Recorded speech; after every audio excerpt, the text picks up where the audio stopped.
Qui a tué le général Chirimwami? Est-ce le M23? Est-ce la MONUSCO?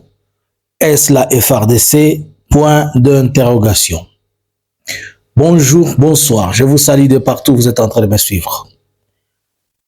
Vital Kamerhe, nommé par le président Félix Tshisekedi comme étant le task force de la paix dans la région des grands, dans le nord et le sud Kivu, disant que c'est lui qui maîtrise la situation. Le président Félix demande à la première ministre Judith Suminwa de mettre en place une commission qui va aller, une commission diligenter une équipe ministérielle qui doit aller à Goma réconforter et visiter la population. Mais lui-même, il reste assis, il ne bouge pas. Bonjour, bonsoir. Je vous salue de partout où vous êtes en train de me suivre. C'est votre analyste à cet espace Analysons Congo. Merci à vous tous qui ne cessez de nous abonner. Nous avons atteint les 50K grâce à vous. Boostez-nous encore, boostons ces comptes TikTok, boostons notre chaîne YouTube, boostons notre Facebook. Abonnez-vous sur la page, c'est la page Analysons Congo au niveau de Facebook, puisque là aussi vous aurez beaucoup de la matière. Ne manquez pas de vous connecter et de nous suivre aussi sur notre site web analysonscongo.com. Merci pour vos commentaires. Merci à vous tous qui m'ont encouragé. Vos likes, vos commentaires me vont droit au cœur. Ça me permet encore de vous donner la bonne matière. Alors, le général Chirimwami, c'était qui? Finalement, le débat est clos. Quand j'ai dit le matin, tout le monde a crié. Moi, je ne suis pas un cadiochiste. Je ne fais pas de cadiochamois. Je ne fais pas du formol. Vous ne savez pas combien d'années j'ai dans ce domaine. Je donne l'information corroborée et vérifiable. Je ne peux pas, quand je dis quelque chose qui est non certifié, je vous dis, je le mets au conditionnel. Mais quand je dis, je donne l'information vraie, je ne la mets pas au conditionnel. C'est une information tracée, vérifiée et saisie. Quelqu'un m'a appelé le matin pendant la journée pour me dire quelle est la source qui t'a parlé et qui t'a dit à propos du général Chirimwami. Je lui ai posé la question, mais est-ce que tu es normal, toi? Que moi, je te divulgue mes sources? Et si je te disais que c'est Félix qui m'a dit ça, tu vas faire quoi? Par exemple, tu feras comment? Alors, on évolue. Le général Chirimwami est mort au front. Il n'est pas mort d'une balle perdue, il n'est pas mort d'un éclat, mais il a été abattu. Alors, il y a trois hypothèses. J'ai suivi un jaléloliste, j'ai suivi quelqu'un de la mouvance présidentielle qui est en train de dire que c'est la MONUSCO qui a créé une embuscade puisqu'il était dans une voiture qui n'était pas un blindé. Faux. Ils sont partis avec la MONUSCO. La MONUSCO, quand il est descendu, il y avait le blindé, le char de la MONUSCO de l'Uruguay BAT qui les accompagnait aussi. Il y avait aussi les RSA BAT, il y avait aussi les éléments de Samir. Donc, ce n'était pas question de ça. 2. Certains disent que on a retrouvé son téléphone, on a retrouvé dans le militaire de M23 qui était mort au front des appels et des conversations. Faux.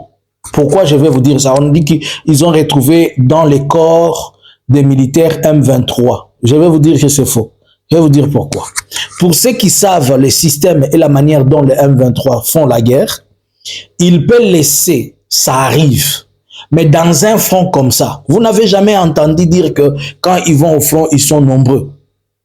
Pour la simple raison qu'ils ne laissent pas de cadavres. C'est pourquoi il est rare de compter les cadavres. Ils ne laissent pas leurs cadavres. Ils les prennent, même s'ils sont en train de courir, que le feu est comment. Ils rentrent avec. Ils ne laissent jamais les cadavres. Donc, dire qu'on a retrouvé un téléphone, never. Troisième chose, on dit que c'est un éclat. On a dit que c'est le M23 qui l'avait tiré. Le M23 a donné sa version, il n'a tiré sur personne, il ne connaît pas cette histoire. Cependant, il y a des éléments FRDC qu'on appelle les guépards. Les guépards, ce sont ces militaires-là que vous voyez qui sont habillés en tenue comme des tissus comme la couleur de guépard.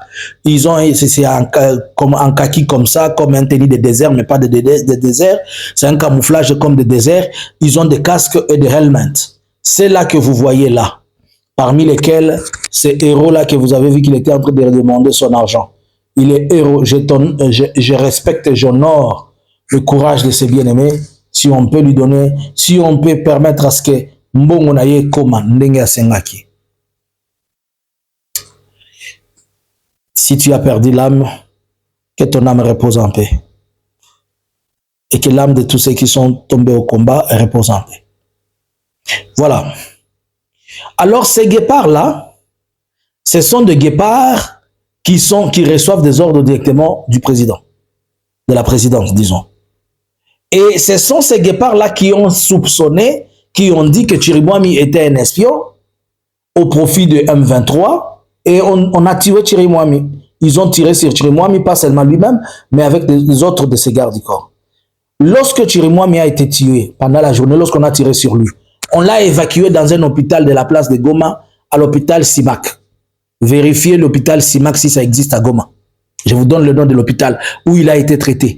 Il était à Simak. Pendant ce temps, on était en train d'appeler Kinshasa pour que Kinshasa puisse permettre son évacuation d'urgence la nuit. Et Kinshasa a fait le sourd d'oreille. Puisque si Kinshasa demandait même la medevac de la MONUSCO ou bien demandait les traitements de la MONUSCO, le MONUSCO allait les faire. Puisque c'est un procédure un peu long, il faut qu'il y ait les ministres, ils s'engagent, les états-majors demandent. Et durant ce traitement-là, il a perdu beaucoup de sang. Lorsqu'il a rendu l'âme, Kinshasa a demandé que son corps ne reste pas là, qu'on envoie ça. Ainsi, on a envoyé son corps, le matin, tel que je vous ai dit, il a été envoyé et directement déposé dans un, je me limite là, dans un morgue. Je reviens maintenant ici. Pourquoi alors Kinshasa va chercher la mort de Chirimwami? Je vous donne la plus grande raison.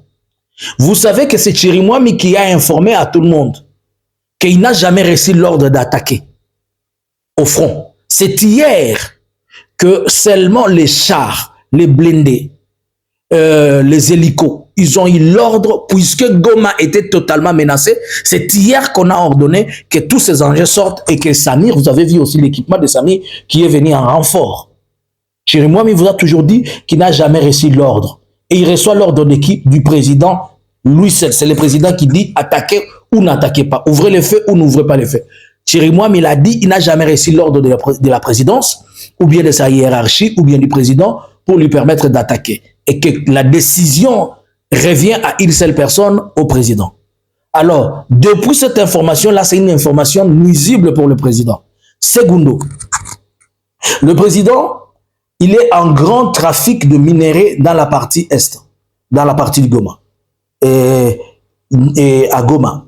C'est pourquoi les frontières ne sont jamais fermées, puisqu'il fait passer ses minéraux pour le vendre, bien qu'il est en train de nous embarquer tous dans son histoire, conflit avec Kagame, mais sous coulisses, ils font leur business.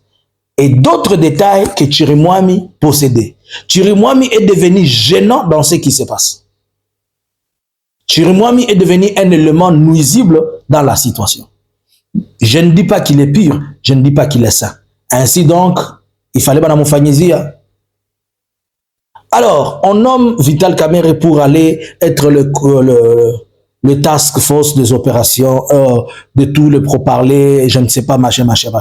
Je pense que comme l'ambassade des États-Unis, la France et la Grande-Bretagne ont demandé à tous les ressortissants américains, britanniques et français de quitter Goma, cela présage. Je peux dire aujourd'hui que Goma est totalement en danger et que Goma risquerait de se retrouver par terre. Comme cela, ils ont demandé à leurs troupes de sortir.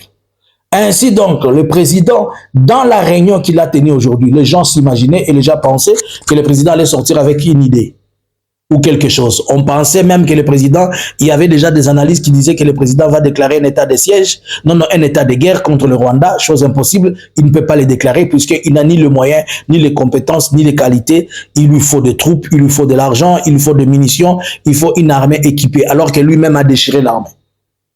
Ainsi donc, en nommant Vital Kamerhe, je pense entre parenthèses, qu'on lui donne une mission par rapport à ce que Vital avait proposé quand il était sorti de la prison, qu'il fallait négocier avec le Rwanda et d'autres pays pour trouver la paix. Donc, il est possible que Vital conduise sous coulisses une mission de négociation, puisque c'est un civil, il ne peut pas mener la guerre. 2. Il demande à la première ministre de mettre en place une équipe pour aller réconforter et aller voir la population. Ce n'est pas au premier ministre d'aller. Les gens ont besoin de voir le président. C'est lui le chef de la famille. Comment quand il va en Europe, il va seul, mais quand il faut venir dans le pays et surtout quand il y a un problème, il envoie les autres. Donc il a dit qu'il allait mourir, non? Et dans ce moment, s'il allait, personne ne va l'attaquer. On va le protéger, tellement le protéger. Et le peuple a besoin. Ces militaires-là ont aussi besoin du réconfort, sentir que le chef d'état-major les a parlé. Mais le chef d'état-major reste chez lui. Demain, c'est dimanche, samedi, boîte de nuit, puisqu'il y a déjà une boîte présidentielle. Il a aménagé une boîte de nuit chez lui. Donc, il va y passer le temps. Ainsi donc, ce qui est en train de se passer, ça ne sera qu'en train d'amener les gens à gauche comme à droite. Concrètement, il n'y a rien de concret que la présidence ou le président lui-même a présenté après cette réunion, à part dire qu'ils vont évaluer les questions humanitaires et ceci, ils sont revenus dans le blablabla de tous les jours. Dans ce contexte, qu'est-ce que nous attendons? Rien de spécial. Wait and see ce qui va se passer. Mais du reste, la population, elle reste toujours exposée au danger imminent de la prise de Goma par le M23. Bonjour, bonsoir.